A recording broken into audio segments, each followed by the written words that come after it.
இங்க பாருங்க, இங்க பாருங்க. சென்னை மீனம்பாக்கம் விண்ணூர்தி நிலையம் தேவை. பரந்தூர்ல 5000 ஏக்கர்ல விண்ணூர்தி நிலையம் பேராசை. கோயம்பேடுல பேருந்து நிறுத்தம் தேவை. கிளாம்பாக்கத்திலே 410 கோடியிலே பேருந்து நிறுத்தம், பேருந்து நிலையம் பேராசை. ஏற்கனவே இருக்கிறது எங்க தாத்தாக்கள் பேரிலே. காமராஜர் பேரிலே ஒரு துறைமுகம், பாட்டனார் வாபூசி பேரிலே ஒரு துறைமுகம். அதிலேயே வேலை 40-50 விழுக்காடு தான் நடக்கிறது. ஏற்றுமதி இறக்குமதி ஒன்றும் தேங்கி நிற்கவில்லை.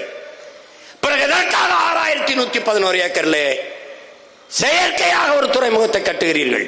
அது பேராசை. அதைத்தான் நாங்கள் காந்தியிடம் சொல்றோம். மனிதர்களின் பேராசைக்கு தர முடியாமல் நமது இயற்கை தாய் பூமி அன்னை தவிக்கிறாள் என்று சொல்ல.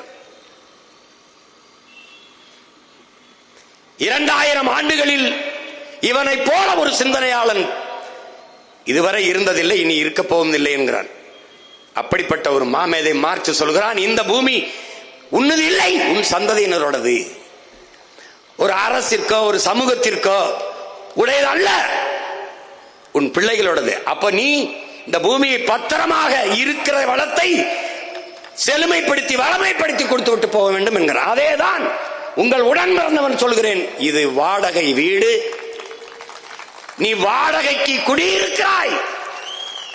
அது யாருடையது? உன் பிள்ளைகளுடையது. வீட்டு உரிமையாளர் ஒப்படைக்கும் போது எப்படி பத்திரமாக ஒப்படைப்பாயோ அப்படி உன் பிள்ளைகளிடத்திலே பத்திரமாக ஒப்படைத்து விட்டு இந்த பூமியை நீ செல்லணும்.